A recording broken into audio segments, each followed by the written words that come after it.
Boa noite a todos, meus irmãos e irmãs. Novamente estamos reunidos na busca do conhecimento, estudando gradativamente o Livro dos Médiuns. Hoje nós vamos dar sequência à segunda parte do livro e vamos iniciar o capítulo 17, que tem como título Formação dos Médiuns. Nesse capítulo a gente vai abordar o desenvolvimento da mediunidade, a mudança de caligrafia e a perda e suspensão da mediunidade. É interessante a gente saber sobre a mediunidade, porque é algo que constantemente ocorre conosco sem a gente sequer da ciência. Então, a gente, como constantemente sofremos influência dos espíritos, quando a gente sabe disso, a gente pode ter um controle. A gente pode, no mínimo, fazer uma seleção. Então, conhecendo a mediunidade, a gente vai se, digamos assim, proteger e melhor se conduzir na vida. Então, vamos iniciar. A gente vai trocando ideias enquanto eu vou fazendo a leitura. Começamos no item 200, que é o desenvolvimento da mediunidade. E Kardec começa dizendo: ocupar-nos-emos especialmente aqui dos médiuns escreventes, porque esse gênero de mediunidade é o mais difundido e, de outra parte, porque é, ao mesmo tempo, o mais simples, o mais cômodo, porque dá os mais satisfatórios e mais completos resultados. Ora, se eu consigo escrever algo e depois que eu termino, eu olho e vejo que aquilo não podia ser meu, não tem mais o que precisar para que eu me certifique de que é um fenômeno mediúnico. Além de que, no ato da escrita, eu já estou percebendo que algumas coisas estão ocorrendo que não é normal. Então, o ato da escrita mediúnica é uma confirmação clara, indubitável, sem questionamento algum. E ele continua: é também aquele que todo mundo ambiciona. Infelizmente, não há, até o presente, nenhum diagnóstico que possa indicar, mesmo aproximadamente, que se possui essa faculdade. Olha, Inácio, estou vendo aqui que você vai ser um médico psicográfico. Não. Nem aproximadamente, até o momento que Kardec escreveu, e ainda hoje eu acredito, não tem nada que possa alguém olhar em mim e dizer: não, você vai ser médico psicógrafo. Não tem como. E ele continua: os sinais físicos pelos quais certas pessoas acreditaram ver indícios, nada tem de certo. Kardec está dizendo que naquele período lá, algumas pessoas acharam que pelo físico, esse cara tem jeito de quem vai ser médico psicógrafo. Ele disse que não tem nada a ver. E ele continua: ela se encontra nas crianças e nos velhos, entre os homens e as mulheres, quaisquer que sejam o temperamento, o estado de saúde, o grau de desenvolvimento intelectual e moral. Não há senão um meio para lhes constatar a existência, que é o de experimentar. A única forma de eu me cientificar se eu sou médium escrevente é experimentando. É o único. Porque aí eu vou saber se eu sou médium escrevente ou não. E aí, é claro, tem uma série de detalhes que a gente vai estudar na sequência. Vamos continuar. Pode-se obter a escrita, como vimos, por meio de cestas e pranchetas ou diretamente pela mão. Este último modo, sendo o mais fácil, e pode-se dizer, o único empregado hoje é ao que nos empenhamos em dar preferência. O procedimento é o mais simples. Consiste tão unicamente em tomar um lápis e um papel e se colocar na posição de uma pessoa que escreve sem outra preparação. Mas, para que se tenha sucesso, várias recomendações são indispensáveis. Observando aqui que Kardec está se colocando, quando ele diz sem nenhuma outra preparação, é com relação ao fato físico, a questão de como vai escrever. Porque para o exercício da mediunidade é necessário uma preparação. Não é assim de qualquer jeito, a gente tem que se preparar. Nós vamos ver isso na sequência. 201. Como disposição material, recomendamos evitar tudo o que possa embaraçar o livre movimento da mão. É mesmo preferível que esta não repouse inteiramente sobre o papel. A ponta do lápis deve apoiar o suficiente para traçar, mas não o bastante para sofrer resistência. Todas essas precauções tornam-se inúteis, uma vez que se conseguiu escrever corretamente, porque então nenhum obstáculo poderia deter. Estas não são senão as preliminares do aprendiz. 202. É indiferente servir-se de caneta ou do lápis. Certos médiuns preferem a caneta, mas esta não pode convir senão aqueles que estão formados e que escrevem pausadamente. Há os que escrevem com tal velocidade que o uso da caneta seria quase impossível, ou pelo menos muito incômodo. Ocorre o mesmo quando a escrita é brusca e irregular, ou quando se comunicam espíritos violentos que batem com a ponta e a quebram, destroçando o papel. Aqui, no meu entender, Kardec está se referindo à caneta daquele período que era uma caneta tinteiro, que tinha uma ponta de metal, não a essa caneta esferográfica, porque essa caneta esferográfica é a ideal para a gente fazer uma psicografia. O cara pode bater à vontade, não tem problema, mas aqui, que era a caneta que Kardec conhecia, era aquela caneta antiga, que pouca gente conseguiu ver na atualidade. Certo? Então, eu estou colocando esses detalhes para reflexão. 203. O desejo de todo médium aspirante, naturalmente, é o de poder se comunicar com o espírito das pessoas que lhe são caras. Mas deve moderar a sua impaciência, porque a comunicação com um espírito determinado frequentemente oferece dificuldades materiais que a tornam impossível para o principiante. Esse ponto é importante, vamos refletir um pouquinho mais sobre ele. Então, eu vou dar sequência para a gente analisar direitinho.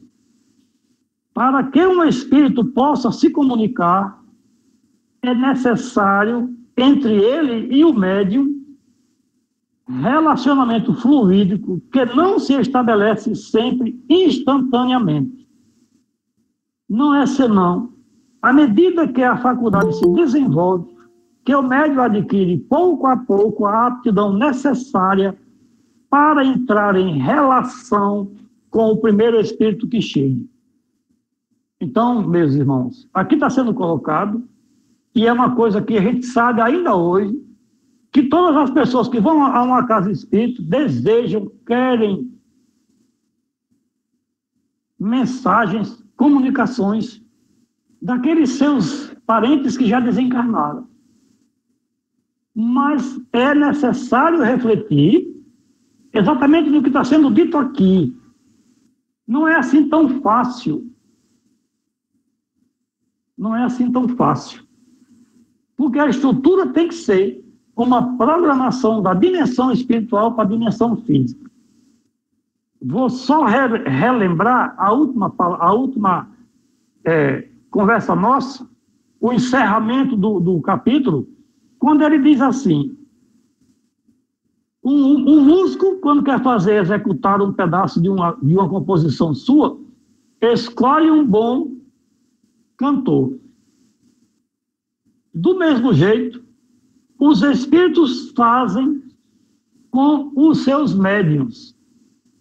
Então, os espíritos escolhem os médiuns, os quais ele vai usar para ditar suas mensagens. E, às vezes, o ente meu parente que desencarnou, ele não tem a afinidade fluídica comigo. Então, não adianta eu vir aqui e querer receber uma mensagem dele. Porque isso não acontece de um momento para o outro. Isso é todo um trabalho feito, é toda uma, digamos, uma estruturação que é elaborada para que a entidade se associe ao médium. Não é de improviso. Vamos continuar, que aí a gente vai entendendo um pouco mais.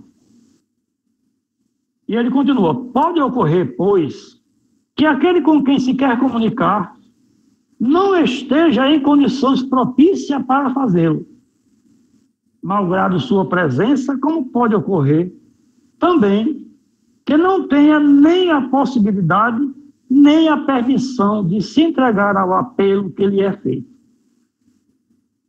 Kardec está colocando aqui com relação à experiência dele. Então, no grupo mediúnico, os médios estão ali e um médio vidente está vendo: o parente de fulano está aqui. Mas não é porque ele esteja ali que ele vai ter a permissão para se comunicar, para usar o médium. E não é o primeiro espírito que chega na reunião que vai se pronunciar. Isto a gente está observando e analisando o lado da dimensão espiritual, para que a gente saiba se comportar na mesa mediúnica, para que a gente saiba utilizar a mediunidade como deve. É aquilo que eu já falei aqui uma vez, quando eu estava numa casa ali, que eu sentado na mesa, e o dirigente chegava do meu lado e dizia: Inácio, dê passividade a esse irmão, ele está do seu lado já há bastante tempo. Ora, quem tem que sentir a influência do Espírito sou eu, não é ele. Mesmo que ele esteja vendo que tem do meu lado uma entidade, não significa dizer que aquela entidade está querendo me utilizar como médium. Essa conduta desse dirigente é equivocada. Por quê? Porque ele vai influenciar, sugestionar o médium em treinamento. Se eu fosse um despreparado, eu ia ficar nervoso e ia começar a dizer besteira porque ele disse que o espírito estava ali. Eu ia fingir que estava falando pelo espírito. Então ele está colaborando para que ocorra o misticismo. Isso acontece. Fulano, dê uma puxadinha aí. E a pessoa vai e puxa o espírito, não sei como, se é pelos cabelos ou por onde é, e fala besteira.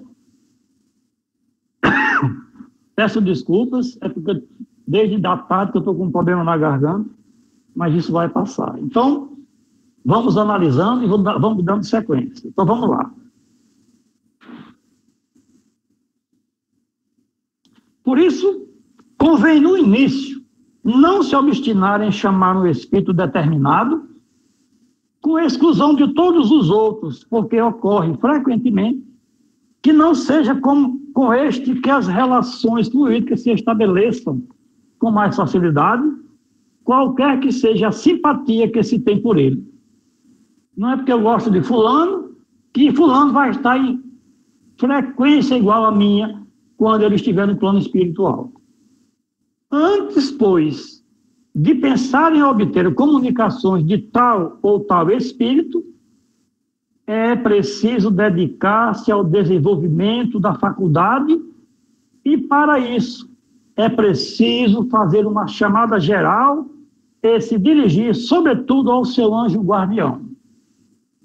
As orientações de Kardec aqui é porque naquele período era constante e comum ser feito evocações. Lá eles faziam a evocação. Quero falar com o espírito de Inácio. Aí, se Inácio estivesse ali, eu estou aqui. Sigamos. Não há aqui uma fórmula sacramental. Quem pretender oferecer uma, pode ousadamente ser taxado de charlatanice, porque para os espíritos a fórmula não é nada. Todavia, a evocação deve sempre ser feita em nome de Deus. Poder-se-á fazê-la nos termos seguintes ou equivalentes. Peço a Deus Todo-Poderoso permitir a um bom espírito se comunicar comigo e me fazer escrever. Peço também ao meu anjo guardião dignar-se assistir-me e afastar os maus espíritos. É uma sugestão que ele faz. Espera-se, então, que um espírito se manifeste fazendo escrever alguma coisa. Pode ser que esse seja o que se deseja, como pode ser também que seja um espírito desconhecido ou o anjo guardião. Mas, em todos os casos, geralmente, se faz conhecer escrevendo o seu nome. Mas, então, se apresenta a questão da identidade, uma das que requerem maior experiência, porque são poucos os iniciantes que não estejam expostos a serem enganados. Nós a trataremos mais adiante em um capítulo especial da identidade dos espíritos. Porque, como está dito aqui, os médios iniciantes correm o risco de serem enganados. Continuemos. Quando se quer evocar espíritos determinados, é muito essencial, ao começar, dirigir-se àqueles que se sabem serem simpáticos e que podem ter um motivo para virem, como os parentes ou os amigos. Nesse caso, a evocação pode ser assim formulada. Em nome de Deus Todo-Poderoso, peço ao espírito de tal que se comunique comigo. Ou então, peço a Deus Todo-Poderoso permitir ao espírito de tal comunicar-se comigo. Ou qualquer outra fórmula, respondendo ao mesmo pensamento. Não é menos necessário que as primeiras perguntas sejam concebidas de tal forma que a resposta seja simplesmente sim ou não. Como, por exemplo, estás aí? Queres responder-me? Podes me fazer escrever? E etc. Mais tarde, essa precaução se torna inútil. Não se trata, no começo, senão de uma relação a estabelecer. O essencial é que a pergunta não seja fútil, que não trate de coisa de interesse privado e, sobretudo, que seja a expressão de um sentimento benevolente e simpático para o espírito a quem se dirige. Vamos ver mais adiante no capítulo especial sobre as evocações. Vamos continuar na leitura para a gente trabalhar e conversar sobre o assunto. 204. Uma coisa ainda mais importante do que o modo de chamar é a calma e o recolhimento, unidos a um desejo ardente e a firme vontade de ser bem-sucedido. E por vontade, não entendemos aqui uma vontade efêmera, que atua por intervalos e que a cada minuto se interrompe por outras preocupações, mas uma vontade séria, perseverante, contínua, sem impaciência nem desejo febril. O recolhimento é favorecido pela solidão, pelo silêncio e o afastamento de tudo o que possa causar distrações. Não resta mais, então, do que uma coisa a fazer, que é a de se renovar todos os dias as tentativas durante 10 minutos ou um quarto de hora ou mais cada vez. E isso durante 15 dias, um mês, 2 meses ou mais, se for preciso. Conhecemos médiuns que não se formaram senão depois de 6 meses de exercício, enquanto que outros escrevem corretamente desde a primeira vez. São orientações de Kardec se referindo àquele período. Hoje é diferente. Hoje, o uso, a aplicação da mediunidade é um pouco diferente de antigamente, do período de Kardec. Nós estamos aqui no segundo livro da codificação, né? Aqui Kardec estava iniciando o seu trabalho de estruturação da doutrina. Ele ainda ia escrever o céu e o inferno e a Gênesis. Ainda ia escrever o Evangelho segundo o Espiritismo. Portanto, ele precisava perguntar aos espíritos. Hoje, vamos perguntar o quê aos espíritos? Quais as perguntas que iríamos fazer aos espíritos? A pergunta que Manezinho fez para mim antes de começar. Então, a gente vai analisar que aqui é uma base para a gente aplicar no nosso momento atual. Vamos seguir em frente, que depois a gente aprofunda nessa temática. O item 205. Para se evitarem tentativas inúteis, pode-se interrogar por um outro médium, um espírito sério e avançado. Mas deve-se notar que, quando colocada aos espíritos a questão de se saber se é ou não médium, eles respondem quase sempre afirmativamente, o que não impede as tentativas de serem frequentemente infrutíferas. Isto se explica naturalmente. Faz-se ao espírito uma pergunta geral e ele responde de um modo geral. Ora, como se sabe, nada é mais elástico do que a faculdade medianímica. Uma vez que se pode apresentar sob as mais variadas formas e em graus muito diferentes. Pode-se, pois, ser médium sem o perceber e no sentido que não é aquele que se pensa. A esta pergunta vaga, sou médium? O espírito pode responder sim. A esta outra mais precisa, sou médium escrevente? Ele pode responder não. É preciso ter em conta também a natureza do espírito que se interroga. Há os tão levianos e tão ignorantes que respondem a torto e a direito, como verdadeiros estouvados.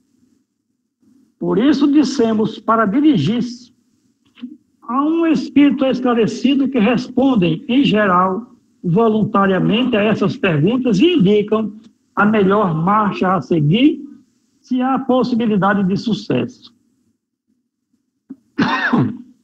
Item 206. Um meio que bastante frequentemente é bem sucedido consiste em empregar como auxiliar momentâneo um bom médium escrevente flexível já formado. Se coloca sua mão ou os seus dedos sobre a mão que deve escrever.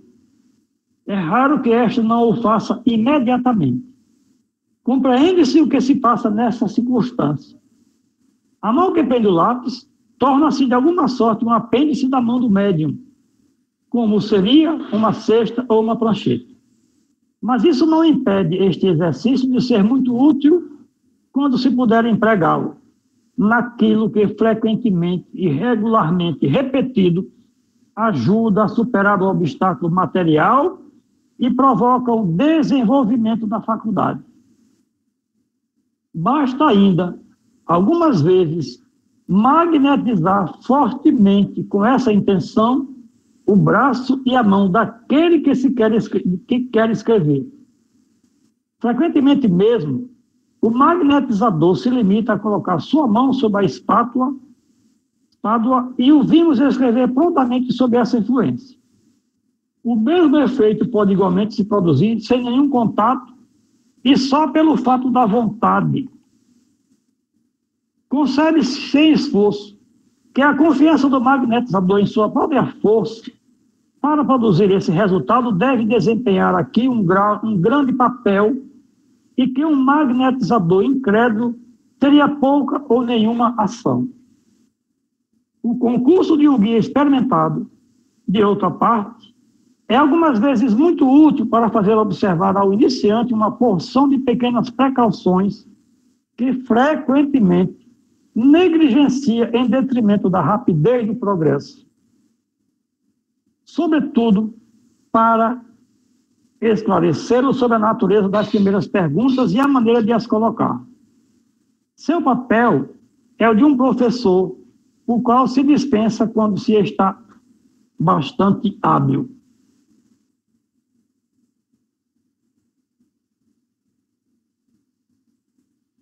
Item 207.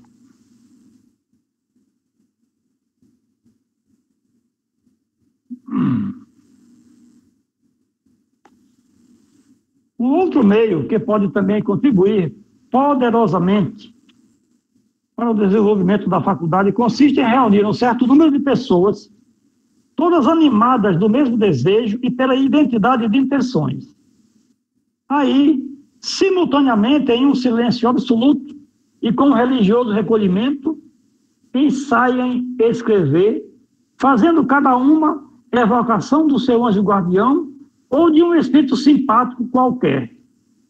Uma delas pode igualmente fazer, sem designação especial e por todos os membros da reunião, uma evocação geral aos bons espíritos, dizendo, por exemplo, em nome de Deus Todo-Poderoso, pedimos aos bons espíritos dignarem-se comunicar pelas pessoas aqui presentes.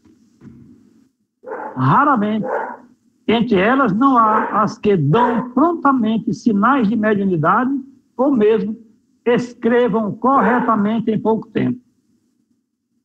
Compreende-se facilmente o que se passa nestas circunstâncias.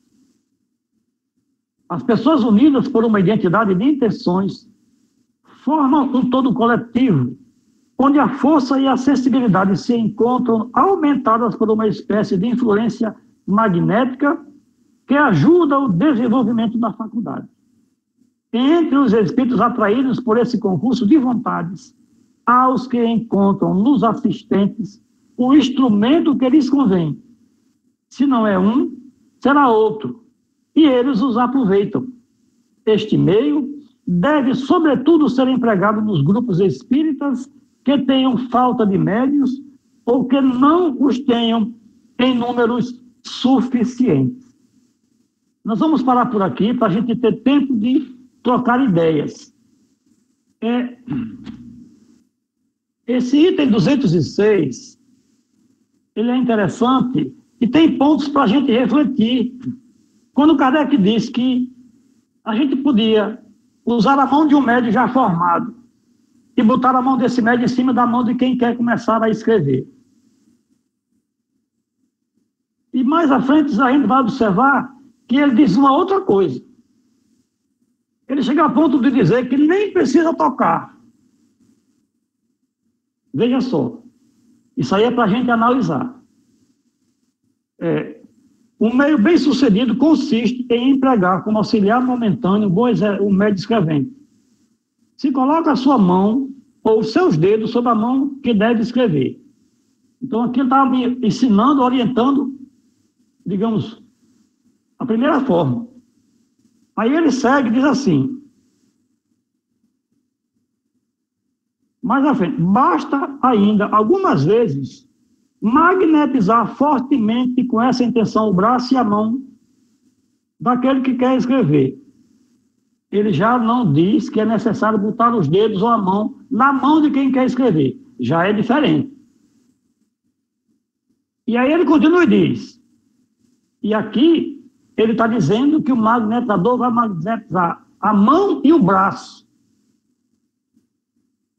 Segunda forma. Aí mais na frente ele diz, frequentemente mesmo, o magnetizador se limita a colocar sua mão sobre a espádua e o vimos escrever prontamente sobre essa influência.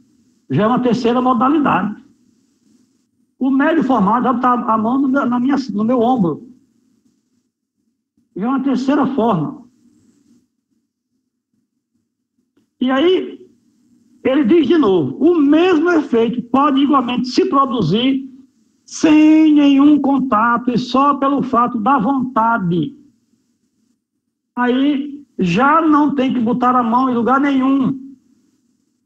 4 modalidades de orientação.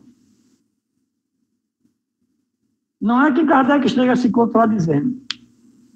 É que naquele período, tudo estava no princípio. Muita coisa tinha que ser realmente aprofundada. Era o início, o surgimento da doutrina espírita. 1861.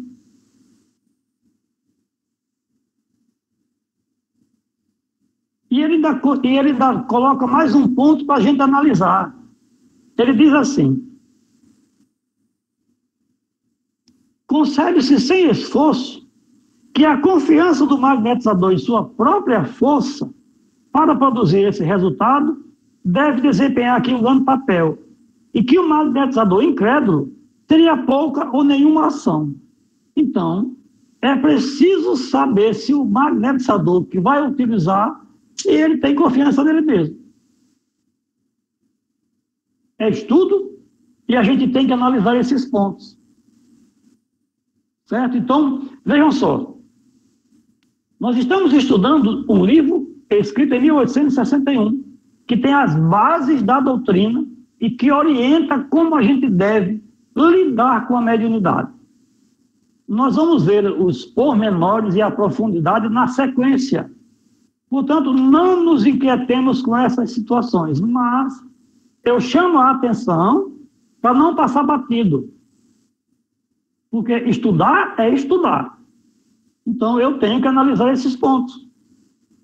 Eu tenho que levar em consideração para que eu conclua, para que eu tire a minha concepção da coisa. Não posso passar por cima e deixar para lá. O momento é agora. Nós estamos no começo, então vamos estudar a matéria. E estudar a matéria nas suas minudências, nos seus pormenores. Então, eu vou encerrar por aqui e...